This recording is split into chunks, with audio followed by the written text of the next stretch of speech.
Bonjour à toutes et à tous, ravi de vous retrouver. Ça va un petit peu mieux aujourd'hui, mais c'est toujours pas non plus la grande forme. Donc je vais rester soft sur la partie boulot. Je pourrais pas répondre à tous les mails et tous les messages, ça va de soi.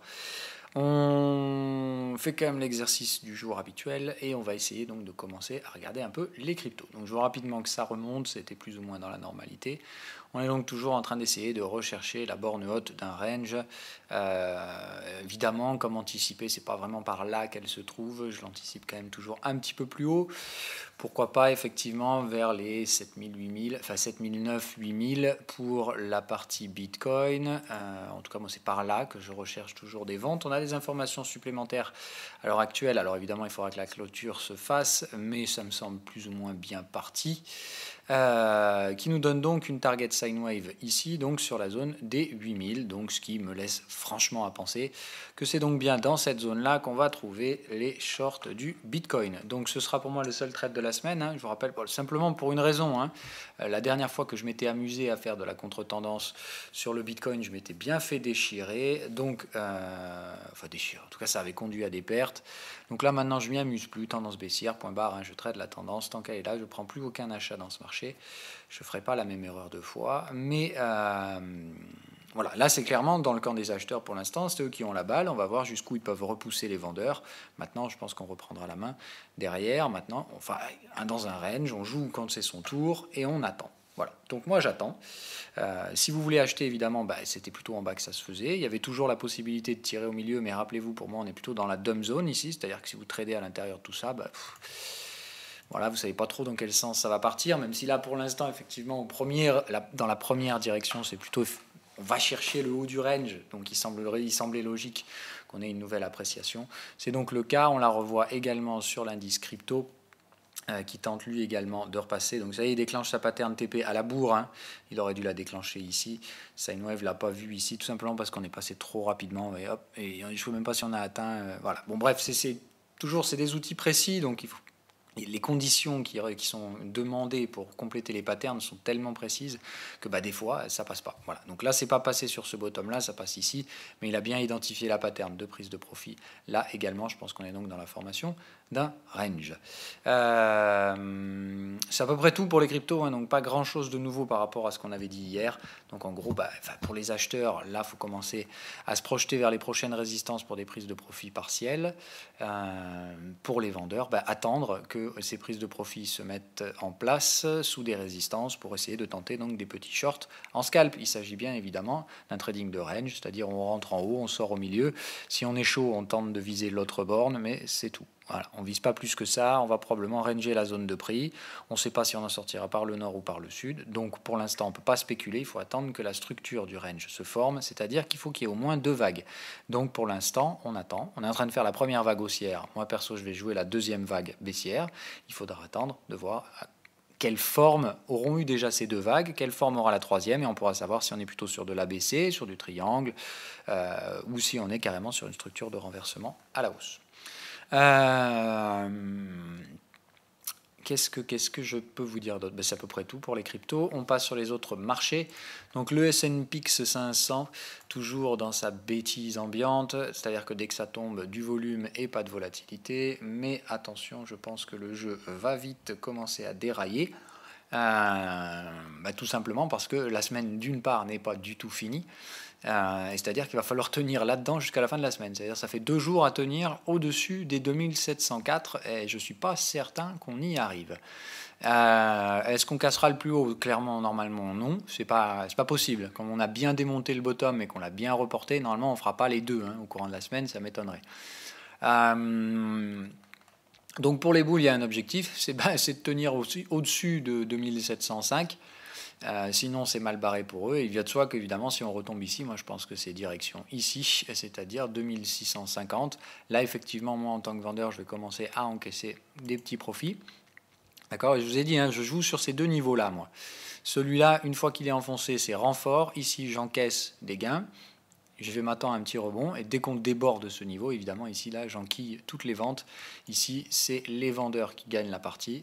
Et derrière, on ira se diriger sans grande peine, je pense, direction la médiane du canal daily, c'est-à-dire direction là, paf, et derrière, ici, c'est là où on racle tous les stops de ceux qui achètent ce marché. Donc, on reste bien tranquille pour l'instant, pas de précipitation. On est bien normalement dans la zone où il faut vendre. Si ça ne vend pas, c'est qu'il y a un problème. Pour l'instant, je pense patience. Ça pourra toujours aller un petit peu plus haut. Pour ma part, les stops en tant que vendeur doivent rester au-dessus de ce prix-là. Mais je ne pense pas qu'on puisse y aller aujourd'hui. Le marché va peut-être essayer d'emmerder le monde pour racler les stops. C'est typique du marché américain. C'est-à-dire que dès que les acheteurs ont la main, ils ne lâchent rien pour essayer de baiser un max de stops de vendeurs. Moi, pour ma part, je pense qu'ils ne peuvent pas attraper le mien. Maintenant, je serais très franchement surpris de voir une bougie terminer en haut cette semaine et surtout au-dessus du plus haut du range. Voilà. Là, on est bien dans la médiane du range. Ça veut dire que tout le volume qui s'est accumulé là et qui a été sorti, dont l'extraction baissière s'est faite avec le catalyseur italien. Moi, je ne vois pas de catalyseur haussier aujourd'hui pour le marché. Le PIB est en dessous des attentes. Le chiffre de l'ADP aussi.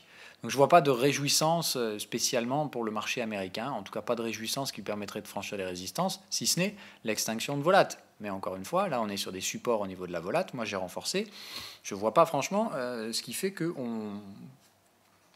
Enfin voilà, moi pour ma part, là, soit effectivement on va chercher un petit sommet, mais alors on va être divergent comme pas permis sur la volatilité, c'est-à-dire que la volatilité va venir ici, le S&P fera un nouveau sommet, évidemment derrière, comme la volatilité pour moi c'est le marché maintenant qui va driver, c'est celui qui a drivé toutes les bêtises d'achat à cause des manipulations, il faut être plutôt clair, c'est celui qui va driver toutes les reventes derrière quand ça va mal tourner. Et je pense que c'est déjà en train de mal tourner.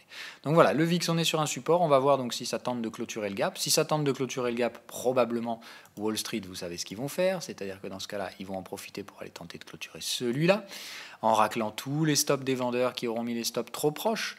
Donc il faut rester tranquille. Le S&P 500, tant que votre stop est au-dessus de 2765, je pense que normalement, c'est tranquille.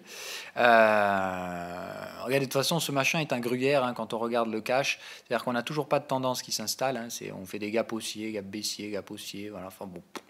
Donc pour l'instant, pas très intéressant comme marché.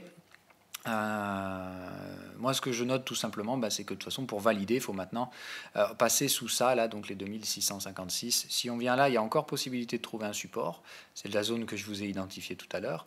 Il va de soi qu'évidemment, dès que ça s'est débordé, il n'y a plus rien du tout pour les acheteurs. En dessous, c'est... voilà. En dessous, il n'y a plus rien. Donc il faut être conscient, tout le monde a vu cette zone où effectivement il y a du rendement à faire, du rendement à la baisse. Donc encore une fois, il faut que les spéculateurs, les fonds spéculatifs décident de vendre face à tous les autres qui pensent qu'il faut acheter pour aller toujours plus loin, toujours plus haut. Donc voilà, pour l'instant, patience. Moi, je pense que ce n'est pas un marché haussier ni spécialement un marché baissier. C'est un marché en range. Maintenant, on est en borne haute du range. Donc moi, je surveille des ventes ce matin. Mais évidemment, il faut que j'ai des signaux. Pour l'instant, j'ai rien de tout ça. Si je vais en 15 minutes, on voit bien que le marché, il est juste boule et il ne se pose pas de questions. Non, voilà, ça y est, on vient de passer sur du bear, donc là, ça m'intéresse. Est-ce que c'est confirmé? Non, pas encore. Donc on va probablement aller chercher un petit peu plus haut. Donc je dirais, on va essayer d'aller péter le plus haut d'aujourd'hui. Qu'est-ce qu'on a comme résistance?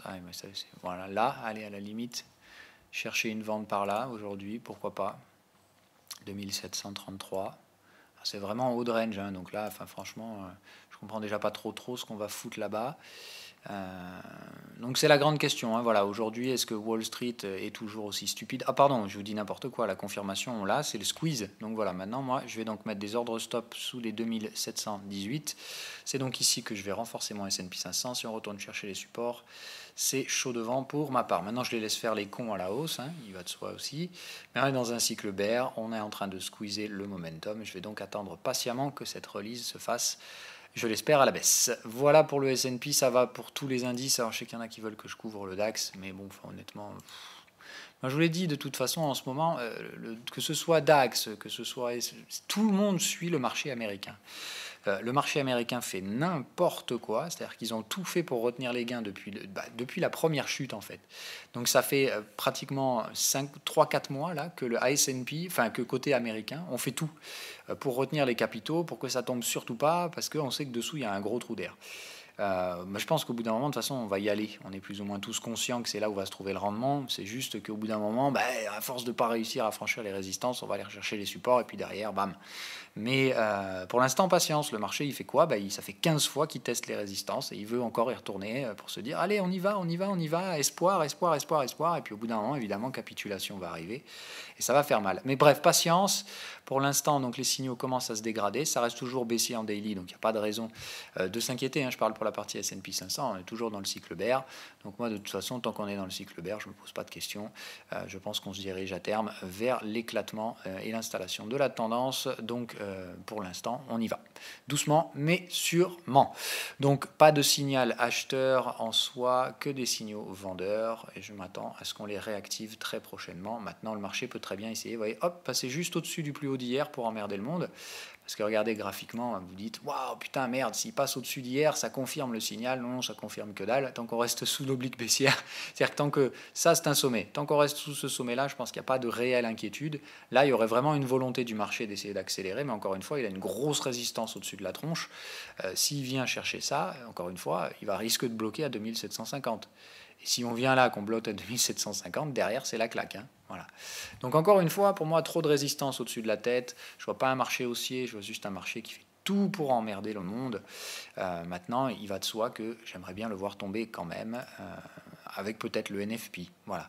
Mais normalement, les jours pré-NFP, on s'attend généralement à des ranges. Donc je m'attends à ce qu'on reste un peu ici, on balaye au nord, on balaye au sud, et je m'attends que demain, bam, on y recolle une bonne grosse baissière. Et on verra bien. Vous dire quoi, si le NFP donne une grosse haussière, ce sera probablement que pour aller à 2750. Mais il va de soi que si on fait ça demain, ça me déplaît fortement. Parce que regardez en gros à quoi ressemblera la bougie weekly. Voilà. Moi, je veux une weekly qui clôture sous ça, c'est-à-dire effectivement, comme on l'a dit, sous les 2703. Dès qu'on fait ça, très probablement, c'est la bougie qui redéclenchera la tendance baissière. C'est-à-dire vous retrouverez avec un truc comme ça la semaine prochaine. Si on baisse ici, qu'on clôture là-dessous, la semaine prochaine, c'est ça. Avec en tout cas très grande probabilité. En tout cas, tant qu'on reste comme ça, moi je pense que la probabilité est baissière. Même si on devait clôturer comme ça la semaine prochaine, je pense, enfin cette semaine, je pense que la semaine prochaine c'est tac. Voilà, on aura bien cassé le plus bas sans casser le plus haut. Alors le mieux évidemment, comme je vous dis, serait quand même qu'on obtienne une clôture au moins négative et de préférence sous 2703 pour bien confirmer le signal. L'aspect négatif, ce serait qu'on vienne clôturer au-dessus de 2744. Là, ce serait franchement beaucoup moins bon signe. C'est-à-dire que, bon, on peut se rapprocher de la zone aujourd'hui, c'est pas trop gênant. Normalement, on ne devrait pas trop y aller, mais ce qu'il faut surtout pas, c'est venir clôturer au-dessus de 2743, parce que là, la semaine prochaine, ils vont essayer de tout arracher, je pense, dans ce cas-là, à la hausse. Mais encore une fois, ça restera un marché qui ne monte qu'avec les stops. Vous savez évidemment qui sera acheté dans ce genre de marché. Ça va acheter Apple, Facebook, Nvidia, toute la merde. Ça va acheter tout ce qui est hors de prix, ultra cher, et entre guillemets, ça va acheter de la valeur pourrie, tout simplement pour faire monter les prix, les valorisations des indices, racler les stops. Autrement dit, toujours pas un marché haussier, mais un marché qui monte. Voilà, c'est-à-dire un marché qui est auto-alimenté par les vendeurs. C'est-à-dire qu'au final, on aura servi à faire monter le marché avec nos stops. Je vous rappelle, quand vous vendez, c'est une promesse d'achat. Et du coup, quand vous rachetez plus cher, vous avez quand même acheté le marché. Donc vous avez alimenté la hausse, quoi qu'il arrive. C'est à peu près tout pour les indices, donc patience. Le gold, ça commence à valider, c'est-à-dire ça pue sérieusement. Mais vous voyez, pour moi, tous les indices sont là pour que tout se passe mal, en fait. Le gold, ça commence à franchir des résistances. Les junk bonds ont franchi des supports. Alors, ils essaient de clôturer le gap aujourd'hui, mais bon, franchement, la clôture ici, elle veut tout dire. Si on a réussi à aller là sur les junk bonds, c'est qu'il y a de la place au sud et qu'il n'y a pas grand monde qui soutient. Donc, on va voir ce truc-là. Même chose ici au niveau des taux repo. Les taux à court terme sont assez chers. La prochaine, enfin, on ne peut plus payer. Voilà, c'est ça que je veux dire. Là, maintenant, les replis vers les supports ne peuvent plus être payés, donc il va de soi que tout repli vers les supports, c'est short qui peut, allègrement, en tout cas pour ma part. Pour les 10 ans américains, pareil, ça remonte. On est dans la même connerie obligataire que l'autre jour. Maintenant, bon voilà, moi sur la partie obligataire, j'ai encaissé mes gains hier, je ne veux pas trop chercher à comprendre ce qui se passe là-dedans. Ça ne me semble pas être un marché baissier, mais encore une fois, on a quand même cassé un support. Donc on l'a fait sur un truc complètement débile, j'en conviens, mais je me suis fait péter un stop avant-hier. J'ai racheté hier, récupéré ma perte, plus un gain évidemment, mais pour l'instant, voilà, j'ai envie de dire, je sais pas où ça va, je m'en fous. Donc tout simplement, j'ai récupéré mes gains hier et je m'occupe plus de l'obligataire allemand tant qu'il n'a pas réussi à stabiliser ce truc-là. C'est-à-dire, je veux le voir retourner au-dessus. Je veux retourner chercher au moins la résistance à 0,50 et après on verra éventuellement si je restaure le scénario précédent ou pas. Voilà. Côté gaz, ça bouge pas. Côté gold, on en a parlé. Côté US Oil, je m'en fous. Côté Eurodoll, c'est voilà, no comment. Donc là, il y a une belle réactivation. Hein. Donc là, on est bien sur une bougie de renversement, avalement haussier, tout ce que vous voulez, confirmé dès aujourd'hui. Je ne vois pas de frein sur ce truc-là avant les premières zones résistantes, effectivement. Donc par là, pour un point A, vers les 1,1780. Donc je pense qu'on tire par là et qu'on pourra donc s'attendre sans problème à un retracement de ce type. En tout cas, bon voilà, faut pas non plus être ultra boule sur l'euro-dollar. Hein. Je rappelle que c'est des retracements, mais bon voilà, on a quand même une structure assez nette de divergence là. Hein. Le momentum a carrément fléchi. On a réussi à péter le support, donc on a fait tout ce qu'on voulait dans le sens baissier. Maintenant, je pense que vu qu'on a bien tiré, il est quand même logique de retrouver. GBP USD, même chose, on repasse sous mes prix d'entrée.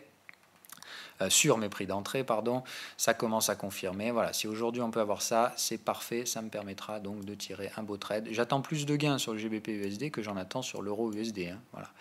Mais pour l'instant, donc patience. Mais je pense que là, on peut tirer un bon retracement sur ce truc-là. J'attends un objectif par là et j'espère qu'on puisse tirer juste légèrement au-dessus, éventuellement. Mais bon, voilà, la même chose, la divergence, le TP, la confirmation à sine wave. Je pense qu'on a tout ce qu'il faut pour acheter ce marché. L'euro-yen, ça a été fini tout en bas, donc c'est magnifique. Hein, le scénario bien vendeur, on arrive sur la target, le marché se reprend. Donc moi, je ne touche pas l'euro-yen, hein, ça ne fait pas partie des trucs que je veux vendre, enfin que je veux acheter. Donc maintenant, je pense qu'il faut tout simplement attendre que le marché là latéralise. Hein. Je pense que sur la partie euro-yen, euro haussier, yen haussier, on ne devrait pas avoir beaucoup de variations non plus. Sachant que je pense que le yen sera plus haussier que l'euro, donc voilà, il ne faut pas s'attendre à des retracements trop profonds. Moi je pense que la 4 on pourra la retrouver dans cette zone là, donc voilà, patience, je pense qu'on va ranger à plat probablement sur l'euro yen avant de recoller une petite baissière. C'est pas, voilà, en tout cas moi je le traite plus à ce stade là, il ne m'intéresse pas vraiment. Vu la brutalité du mouvement, en 2 vagues on a quand même bien tiré l'euro yen, j'ai pris beaucoup de gains dessus, je vais m'arrêter là pour l'instant. La UDNZD, toujours pas très convaincant, hein, je pense qu'on reste baissier, on va le regarder en 2 heures, voilà. Je pense que ce marché va quand même aller chercher ici. Pour moi, la structure que je vois, c'est vague 1, 2, 3 égale, la 4 en overlap, je m'attends à ce qu'on ait donc une 5 étendue. Donc ici, je m'attends théoriquement à 161. Donc vous voyez, je m'attends bien à cette zone-là. C'est plutôt par là que je pense qu'il faudra acheter la UDNZD.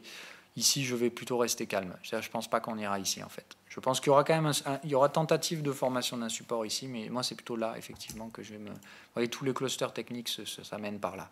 Donc, je dirais vraiment, c'est dans cette zone-là que, pour ma part, la UDNZD, c'est là où je vais reprendre les gros leviers. Si ça reprend au-dessus, il va de soi qu'il n'y a pas de problème. Hein. Mais au-dessus, je veux des cassures de résistance. Là, je veux juste... Si on vient ici, je suis prêt à acheter un marché qui tombe. C'est ça que je veux dire. Voilà, je suis prêt à limiter le marché. Là, tout ça, je ne vais pas limiter le marché. Je vais le laisser tomber. Et je vais attendre de voir ce qu'il me propose derrière. Si on franchit les résistances, il va de soi que par contre, je me remets au travail. Hein. Mais pour l'instant, je pense que ce ne sera pas le cas. Voilà. Donc proche d'une zone 50% avec le cluster Fibo. Donc voilà, c'est plutôt par là, effectivement, je pense que ça se trouvera pour notre chère vague C. Et donc le point 4. Donc je dirais, voilà, patience encore sur la partie UDNZD, c'est ce que les prix semblent dire. Donc on attend la fin du retracement en 2 vagues. On avait quand même une grosse impulsion ici, c'est normal qu'on ait un retracement profond et je vous rappelle que ce qu'on recherche, c'est donc effectivement, on a vague 1, 2, 3 de taille équivalente. Normalement, on doit venir chercher l'overlap en 4 et c'est derrière qu'on aura une 5 étendue. Voilà. Donc là, en gros, on a cassé le canal ici, on vient en faire un pullback. Donc je vous le remets le canal, hein. Voilà. Donc on le fait à partir des bottoms. Voilà. Vous voyez, c'est bien ça, hein. On vient ici. On se fait un petit pullback, hop, ici on retrouve des achats, et bam, derrière on envoie la vague 5 étendue, donc 161 au minimum, et ça nous permettra de passer le sommet des 1,12. Donc normalement la prochaine vague, il faudra la tirer bien loin, donc la tirer au-dessus des 1,13, je pense, pour un objectif très intéressant. Ça m'intéresse pas. DXY, bon, même chose. Hein, voilà, on arrive bientôt sur la target 1 des gains encaissés. Et toute l'action américaine, bah là, forcément, ça retombe sur le compte à cause de toutes ces conneries. Mais encore une fois, j'attends des gains de 20 à 25% hein, sur les equity américaines quand elles vont tomber. Donc, autant vous dire que des petites hausses de 1%, ça ne me gêne pas dans la gestion du risque. Donc, pour l'instant, patience sur la partie compartimentée américaine. On attend qu'à Wall Street, ils veulent bien se lâcher les filles, qu'ils veulent bien lâcher les freins, et comme ça, on pourra enfin trader ce marché comme un marché et pas comme un truc. Enfin voilà, moi, ce qui m'énerve à Wall Street, c'est que c'est plus un marché là-bas. Tout est fait, tout est haussier, ce qui est baissier, on s'en fout. Et puis dès que les éléments baissiers se détendent, bah du coup, on achète et on franchit les résistances. Bon voilà, autant vous dire, c'est débile. Ici, on n'avait aucune raison de franchir la résistance, on plafonnait dessus depuis 2 semaines. Au final, ils vont faire quoi? Ils vont se servir du risque italien et de sa détente. En fait, ils vont se servir de la détente du risque italien pour aller franchir la résistance. Enfin, vous vous rendez compte de la connerie dans laquelle on est, quoi. Donc voilà, Wall Street, c'est toujours un marché extrêmement biaisé, mais encore une fois, bah, comme je vous dis, c'est comme si la stratégie était basée sur des choses concrètes, c'est-à-dire si effectivement les résultats Q2, on les attendait à la hausse ou des trucs comme ça.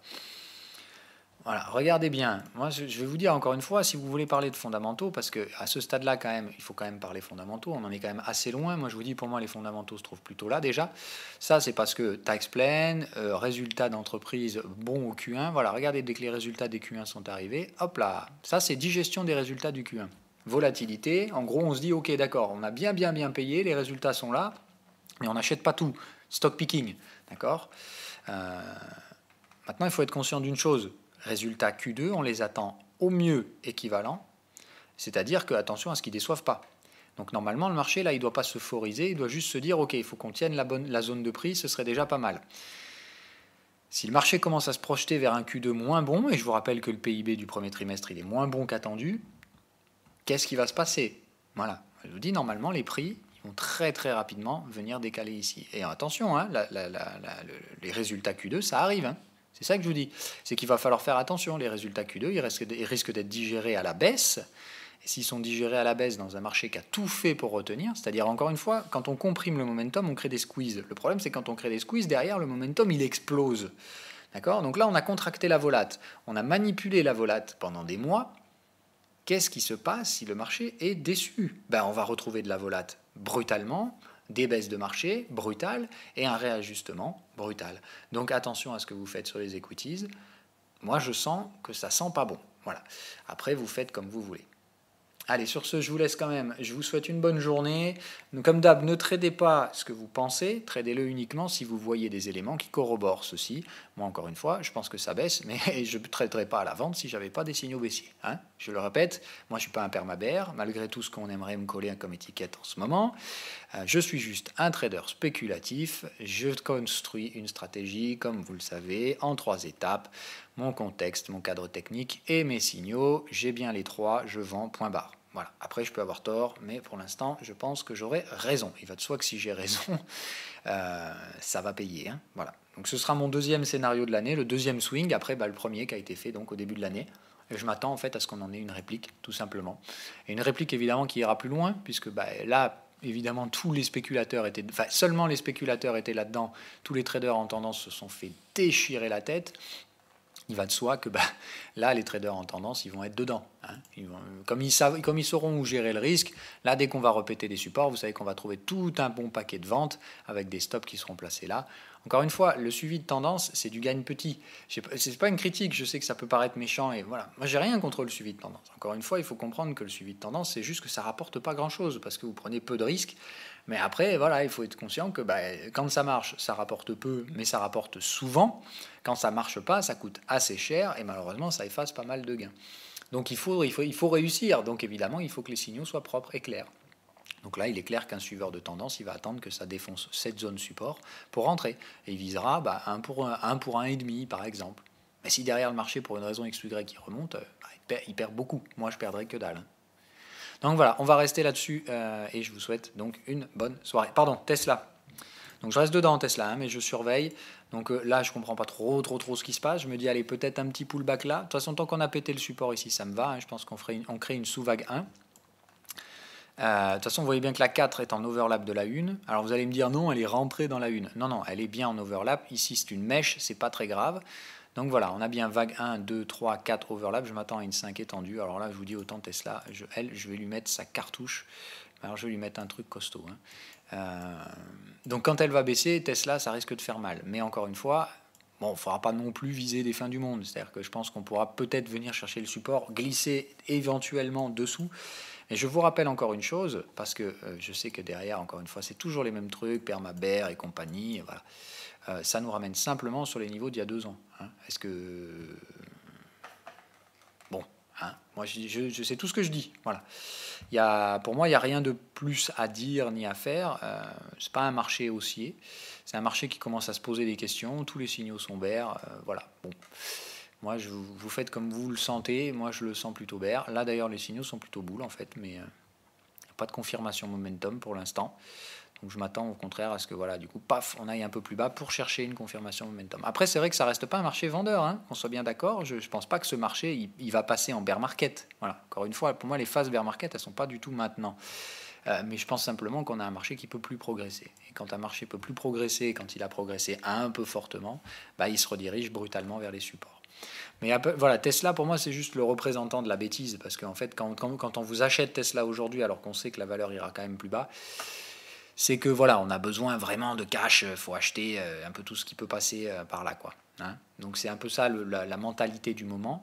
Tiens, d'ailleurs, il m'inquiète un peu là. Voilà, aujourd'hui, je veux qu'on invalide ce signal boule d'hier soir. Il va de soi que il n'est pas tradable, celui-là, rappelez-vous, tout simplement parce qu'on arrive sur le cycle bullish et là, par contre, sine wave est en squeeze.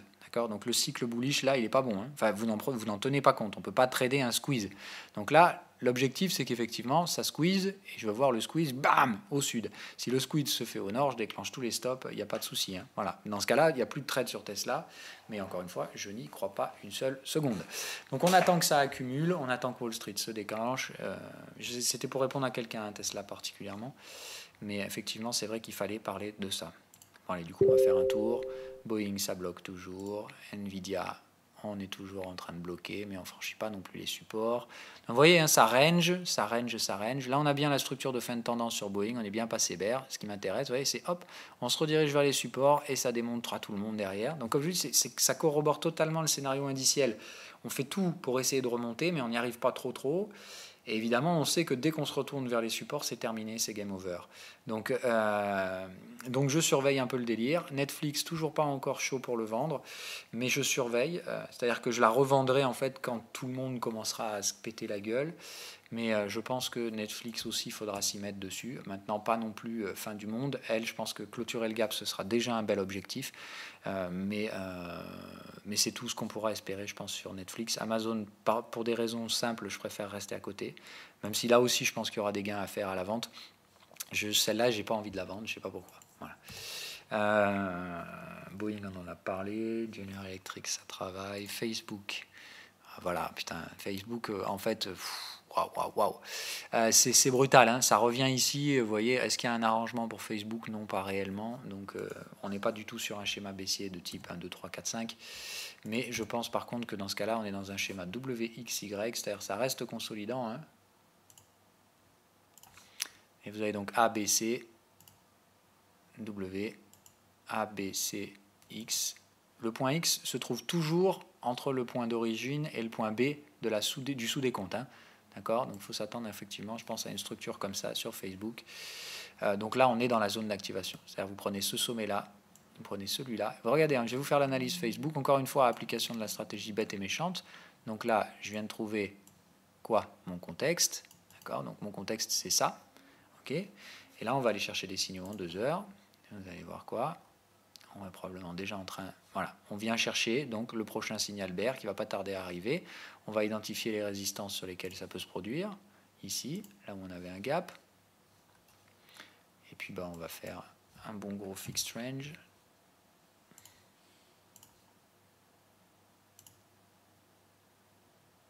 Hop. Voilà, vous avez les 2 prix sur lesquels Facebook, ça va probablement se péter la gueule.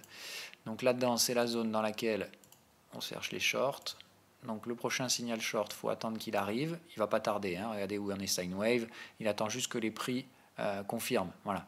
Donc là, en gros, on attend juste la confirmation du prix sur Facebook.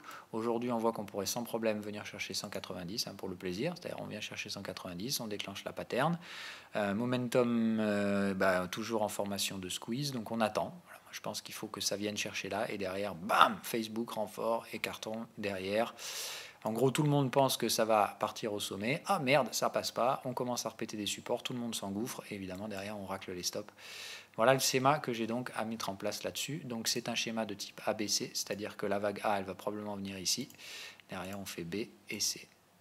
OK ? Donc pour Facebook, voilà le schéma que je vois, moi, pour l'instant. La vague A, je vois difficilement comment elle ne viendra pas clôturer ce gap.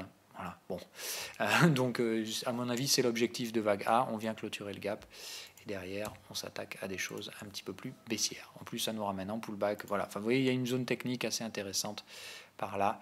Donc, en termes de zone support sur la partie Facebook.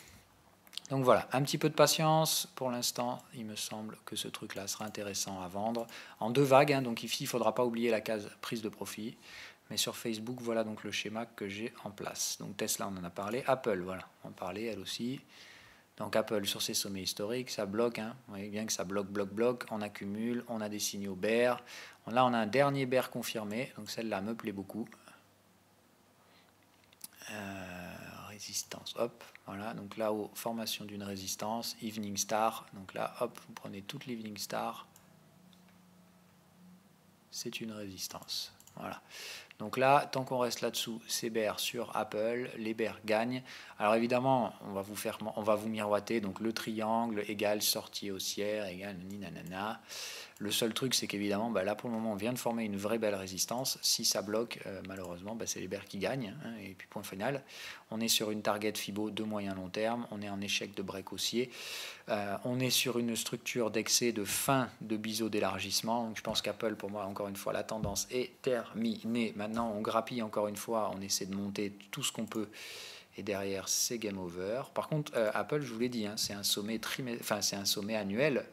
Donc, pour moi, Apple, derrière, si vous prenez un trimestriel, là, c'est vraiment game over.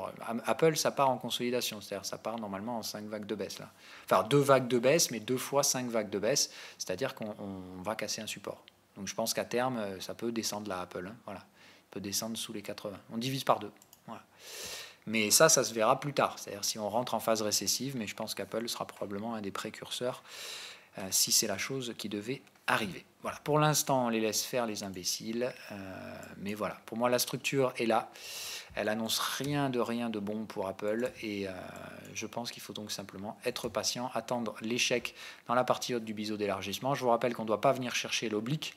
Dans un biseau d'élargissement, on vient chercher 2 fois le support, 2 fois la résistance. La résistance n'est jamais retrouvée une 3e fois, ce qui fait qu'on doit effectivement échouer entre là et là. On commence à avoir des signaux vendeurs. Dès que les prix valident, c'est terminé. Derrière, on invalide le break, contre-pied. D'accord, c'est l'objectif numéro 1, invalidation du break, contre-pied sur le break, qui donne l'objectif ici. Et derrière, je pense qu'ici, on aura probablement une latéralisation, puis une deuxième poussée baissière. Et voilà, vous avez votre scénario sur Apple. C'est tout con, Mais là, normalement, ici, on efface tout ce qui s'est passé sur l'année 2017. C'est-à-dire ce début de gap à la con, là, à 5%. Je me rappelle encore quand on y était. Voilà. Donc il faut faire attention. Là, la dernière hausse sur Apple, elle est due à une seule chose, les rachats de titres. Donc soyez bien conscients qu'encore une fois, c'est des hausses artificielles, ce sont des hausses techniques. Ça monte parce que on raréfie le papier et du coup on se dit qu'il faut en acheter. Enfin, on se dit qu'il ne faut pas le vendre parce qu'Apple va le racheter. Donc voilà, c'est aussi simple que ça. C'est ça qui fait monter les prix. Aujourd'hui, c'est plus les bénéfices d'Apple qui font monter les prix. Et encore une fois, je l'ai dit, les résultats Q2 sont probablement attendus en baisse chez Apple. Je continue de discuter avec tous les gens que je vois qui sont partis de chez Apple et qui n'y retourneront jamais. Donc je peux vous dire que les clients d'Apple se barrent.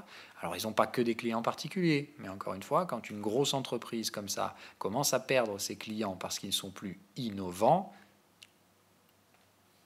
je ne comprends pas pourquoi ça vaut si cher. Voilà. En tout cas, on ne devrait pas être sur les sommets historiques, on devrait déjà être en train de se projeter vers des retours de valeur, des recherches d'équilibre, c'est-à-dire plutôt en train de travailler des supports que des résistances. Maintenant, le marché le fait pour des raisons bêtes et méchantes techniques. Une fois que ces raisons-là seront épurées, on va y retourner sur les supports, mais du coup, on va y retourner plus violemment. C'est-à-dire qu'effectivement, je pense qu'on va prendre ce break à contre-pied. Et vous savez comment ça fonctionne. Saino Heavy va prendre ça il va prendre ça, il va le reporter au sud, et vous avez la target. Voilà, tout con. Ici, il y a le gap, donc vous savez que la prochaine zone technique sur Apple, c'est là, et malheureusement, bah, c'est 30% plus bas. Autant vous dire qu'il y en a qui vont pleurer s'ils ont acheté Apple là-haut. Hein. Ça fait 30% de capital en moins, il y en a qui ne vont pas apprécier.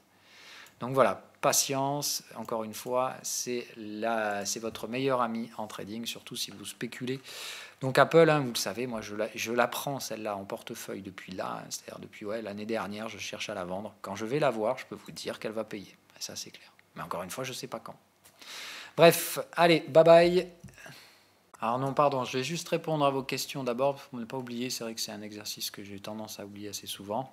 Alors merci, oui, mais ça ira mieux, hein, c'est rien, c'est rien de bien méchant, je suis juste malade, ça arrive à tout le monde, ça va passer. Encore une fois, vous faites comme vous voulez, je vous ai toujours dit buy and hold, c'est possible, mais je trouve ça dangereux, et c'est surtout si vous le faites, il ne faut pas de levier, il faut accepter que les prix puissent aller à 3005. Si vous pouvez supporter ça, normalement, il n'y a pas de souci, vous faites comme vous voulez. Je ne suis pas un conseiller en investissement. Tout ce que je peux vous dire, c'est que, voilà, pour ma part, en tant que spéculateur, c'est plus bas que ça m'intéresse parce que je n'ai pas de signaux d'achat. Alors, ça non, ça, c'est pas normal. Ça, c'est pas normal. Il y a le lien, et le lien, il n'expire pas. Donc, le lien que tu as, c'est celui-là, normalement, AGDF5RT, et tu vois qu'il est en non expiré, et ça doit marcher. Hein, voilà. Donc non, normalement le lien du Discord ça fonctionne. Je comprends pas pourquoi il y a... Ton ton n'est pas génial. Alors je sais pas. Bon, c'est pas grave. Peut-être la voix parce que tu es malade. Enfin je sais pas. Bon, enfin bref, on s'en fout. Patient. Oui, patience, c'est la mère des vertus si tu es un spéculateur. Si tu penses qu'il faut pas attendre... Enfin, les gens qui seront trop pressés ou qui refusent l'erreur, encore une fois, c'est la pire des mentalités pour un spéculateur. Voilà, faut accepter de lâcher des stops quand on se trompe. Pardon. Alors, merci maman pour l'analyse. Ok, pas de souci, avec plaisir. Je suis nouveau, ça fait 3 vidéos. Ok, DDA Rock, sympa. Alors, je pense que tu n'as pas bien compris en fait ce qu'on fait ici. Mais encore une fois, c'est pas grave, hein, j'accepte toutes les critiques. Mais alors, je sais pas déjà à quoi tu fais référence, mais j'imagine que tu parles des cryptos. Attention, je vois que... Ah non, tu dois parler des marchés américains. Attention, je vois que ça va chuter. Alors, par contre, moi, je n'ai pas de boule de cristal. Tu vois, c'est-à-dire qu'il y a bien un truc que je ne maîtrise pas dans le marché, c'est le timing. C'est-à-dire te dire, je vois que ça va chuter. Oui, est-ce qu'à une seule fois, je t'ai dit quand? Non, alors là, j'ai donné un timing les derniers jours parce qu'il y avait la pattern du VIX. Je te rappelle que le VIX est sorti de sa pattern, c'est-à-dire que lui, il a respecté le timing que je lui avais donné. Maintenant, encore une fois, je fais ça très rarement de te donner une date ou un machin ou un truc bidule. Et les indices, qu'on soit bien clair, j'ai bien dit qu'il y avait aussi le NFP ce vendredi, ce qui fait que ça peut très bien déclencher que demain. Hein. Donc, attention à ce que tu fais. Et puis, je trouve pas ça très cool. Bon, enfin, encore une fois, je pense que tu comprends pas le problème, enfin tu comprends pas l'objectif de mon travail. Voilà. Mon travail, c'est pas d'avoir l'air plus malin que les autres et d'avoir raison. Mon travail, c'est simplement que quand j'ai tort, ça me coûte rien. Quand j'ai raison, ça me rapporte beaucoup plus. Voilà. C'est aussi simple que ça. Je vais pas raisonner plus loin que ça. Celui qui a tort, celui qui a raison, je m'en fous. C'est un débat de débutant. Si pour toi, un bon trader, c'est quelqu'un qui a raison souvent, bah, tu n'as rien compris malheureusement au problème. Parce que c'est pas vraiment ça un bon trader. Un bon trader, c'est juste un mec qui gagne plus que ce qu'il perd. Voilà. Il y a plusieurs façons d'arriver à ça, mais encore une fois, il y a aussi énormément de façons d'arriver à l'objectif opposé. C'est-à-dire que malheureusement, je connais beaucoup de gens qui gagnent beaucoup, c'est-à-dire qui ont souvent raison, et pourtant, leurs comptes, ils sont dans le rouge. Voilà, donc ça, on ne reviendra pas là-dessus, mais voilà, enfin... C'est-à-dire que tu peux sans problème faire ce qu'on appelle du trading sur cassure, avoir raison 60 à 70% du temps. C'est-à-dire 7 trades sur 10, tu vas avoir raison. Par contre, bah, comme tu as un risque ratio-rendement négatif derrière, bah, tu perds de l'argent. C'est aussi simple que ça. Hein, voilà. Ce qui, moi, je fais totalement l'inverse. C'est-à-dire que moi, effectivement, des fois, je vais avoir que 40-50% de réussite. Par contre, bah, moi, comme je fais 1 pour 4 ou 5 en ratio risque-rendement, bah, moi, c'est positif. Voilà.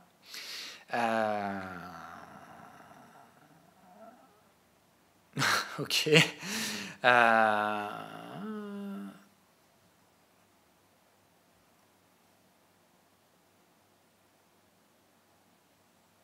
Force est de constater que tu avais raison. Ah, pour le Bitcoin, oui, ok, pas de souci. Mais encore une fois, c'est pas parce que j'ai dit qu'on allait vendre que je savais qu'on allait vendre. C'est pas ça, voilà, c'est vraiment pas. Il faut arrêter de raisonner tort ou raison. Est-ce qu'il a eu faux, est-ce qu'il a eu juste? C'est pas comme ça. Moi, tout ce qui m'intéresse, c'est pas de venir faire le guignol derrière et dire ah, je le savais, j'avais raison. Ceux qui font ça, c'est simplement parce qu'ils vous vendent des trucs derrière. Moi, est-ce qu'une seule fois vous m'avez vu venir vous dire ah, vous vous rappelez quand je vous ai dit ça, ça, ça, ça, ça, vous étiez tous haussiers et moi je vous ai bien niqué et aujourd'hui j'ai raison. Voilà, non, jamais je fais ça, je m'en fous. Moi, quand j'ai raison, ce qui m'importe, c'est d'apprendre un gain. Pas de venir crier sur les réseaux sociaux et dire que j'ai raison et que j'ai été plus malin que les autres. Donc non, voilà, ce qui est important, moi, c'est quand je réussis, je prends un gros gain et c'est ça qui me fait plaisir. Le reste, je m'en fous. Alors après, un maraboutou de 4%, je sais pas. Ah oui, pour moi, on vient de taper un support, le Bitcoin. Oui, oui, oui. Après, voilà, c'est normal. Ce support, encore une fois, il était anticipé dans le simple respect de la stratégie. Par contre, ça reste un support très faible. C'est ce que je vous ai fait remarquer plusieurs fois. Il faut faire attention que donc là, on est sur des signaux vendeurs forts face à des signaux d'achat assez faibles. C'est-à-dire que dans la balance, il faut vraiment que les acheteurs réagissent très très vite et reviennent chercher les résistances. Parce qu'en gros, il faut vous dire une chose. On va y retourner sur le Bitcoin. Je vais vous imaginer un peu plus précisément ce que je pense. Voilà. Quand vous allez ici, donc vous voyez en daily, c'est bien ce que je vous dis. Le cycle acheteur, c'est un cycle acheteur faible. On n'a toujours pas déclenché de signal d'achat. On a juste déclenché un double signal triangle plus momentum. Mais par contre, il faut être conscient que ça reste au sein d'un cycle faible. Donc ça veut dire quoi? Ça veut dire qu'effectivement, les prix vont probablement remonter. En tout cas, on va arrêter de baisser tant qu'on reste au-dessus de ce support. Mais il faut être conscient d'une chose, d'accord? C'est que ça donne un temps, ça donne un frein à la baisse. Au moins, dans le meilleur des cas, ça va carrément retourner la tendance, mais pour ça, j'aimerais avoir un signal boule ou un exit ou un truc comme ça. J'ai rien de tout ça. Donc le fait d'avoir rien, ça me laisse à penser une chose, c'est que là, pendant une semaine ou deux, les boules vont avoir la main, mais s'ils latéralisent, c'est-à-dire s'ils n'arrivent même pas à revenir chercher à péter les résistances, imaginons on se retrouve en fin de semaine prochaine ici. Évidemment que je vais reshorter, moi, je vais y aller sans hésiter une seconde. Et il se passera quoi? On aura latéralisé votre cycle acheteur et derrière, bam, on va vous coller un break baissier. De toute façon, je vous l'ai dit, dès qu'on bascule là-dessous, dès qu'on prend la médiane du canal daily, dès qu'on bascule là-dessous, c'est la merde pour les acheteurs. C'est ici qu'on va vous racler, quoi. Donc, je n'ai pas dit que ça allait se produire. Tout ce que je dis, c'est que là, maintenant, vous avez un timing acheteur. Il va falloir le mettre à profit très, très vite et franchir un maximum de résistance. Parce que si on se retrouve dans 2 semaines et qu'on est toujours sous ça, moi, je revends. C'est clair.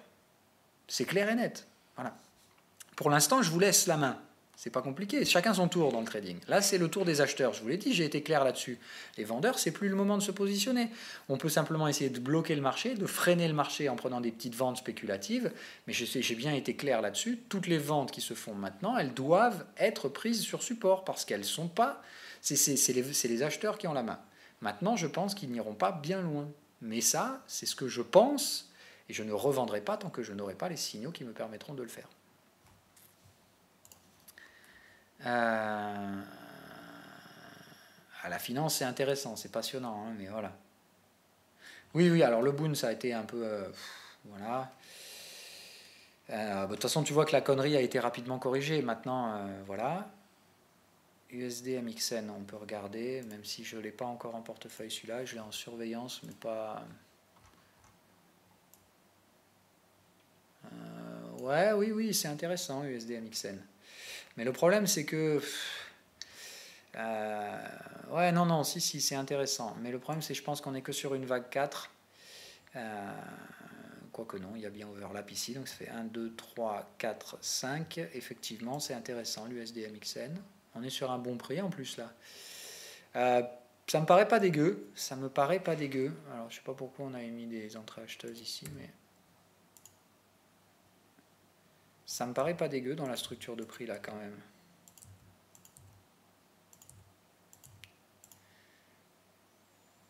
Ça me paraît vraiment pas dégueu, ouais. Peut-être soit pour jouer un ABC, effectivement, comme on l'a dit là. Dans ce cas-là, on a là, le A ici. Ouais, ça me semble être une vague de conso assez prenable. Le dollar est vendu là. Et ça peut être un petit, on va dire, ça peut être un timing pas inintéressant pour viser effectivement peut-être un retour vers ce support-là. Allez regarder dans l'unité inférieure. Donc là, encore une fois, hein, on vient de faire le contexte. Donc on va aller chercher ici. Merde. pour affiner, voir les zones sur lesquelles on pourra intervenir. Ouais, moi je dirais le support là intermédiaire qui se trouve en milieu de la zone 100-127. Donc par là, là. Ça ferait une petite entrée acheteuse à faire par là. Et dans ce cas-là, essayer de tenter une entrée vendeuse. Par contre, il n'y a pas de signaux. Hein. Là, tu vois, il n'y a rien qui te permet de vendre.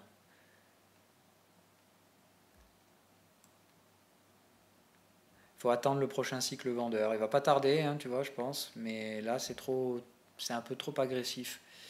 Donc, moi, j'attendrai un peu. Voilà, peut-être que ça monte légèrement plus haut. Ouais, peut-être un truc comme ça. En tout cas, là, il faut attendre un cycle vendeur. Tant que tu n'as pas de cycle vendeur, ça me semble compliqué à trader ce truc-là. Attends, pardon, je te dis n'importe quoi. Non, c'est bon. On a bien fait le contexte en daily. Je pensais qu'on l'avait fait en weekly. Donc, ouais, moi, je dirais quand même patience. Sauf si ça vient à casser un support. C'est-à-dire qu'à la limite, rentrer ici en mode cassure de support sur le SDMXN. Dans ce cas-là, tu places ton stop au-dessus du sommet et tu vises effectivement le point C.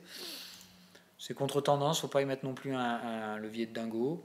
Moi, je ne jouerai pas l'achat ici, mais je jouerai par contre le rachat de la position. C'est-à-dire, effectivement...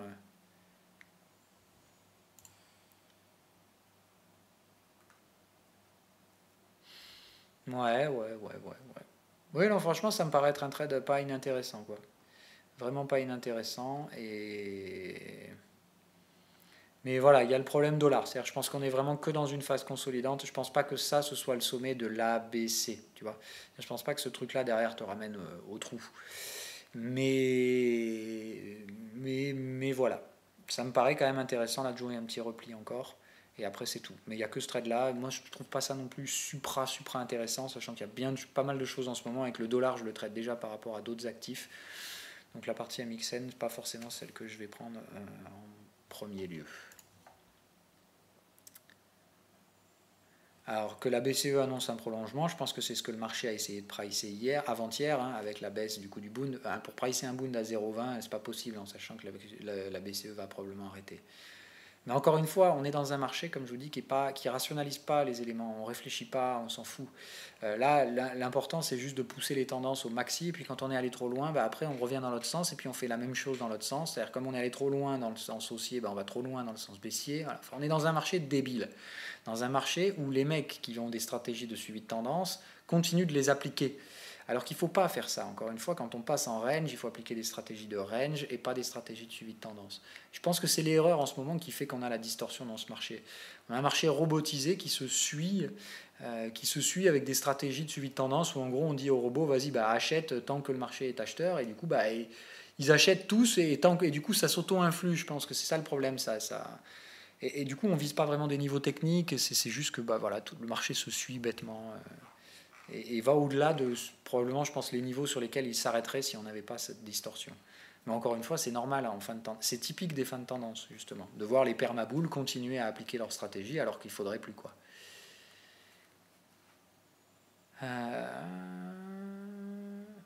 Par contre, si on casse 6008, il n'y a plus grand-chose. Hein.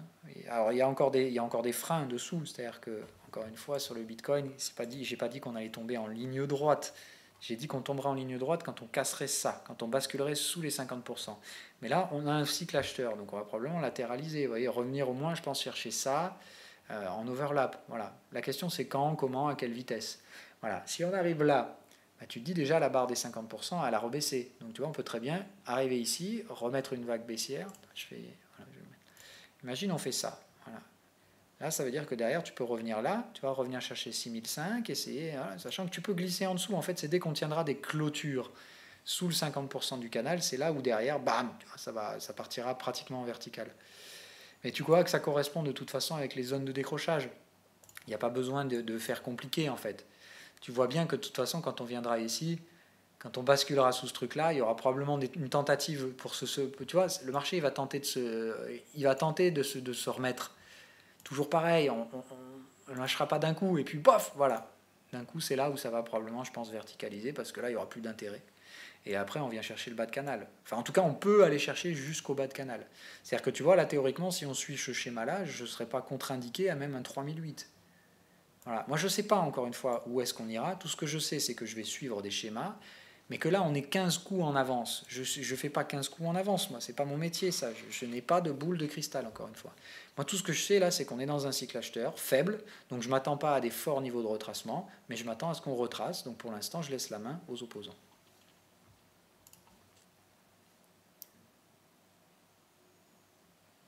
Alors...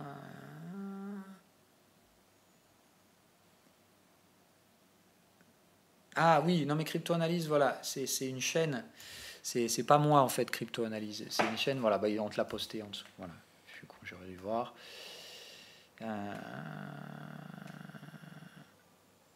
Oui, le Fibonacci Time, ça on en avait déjà parlé, oui, c'était dans les messages de la dernière fois. Donc c'est bon, on a couvert tous les messages. Donc voilà, je vous souhaite une bonne journée. Bye bye.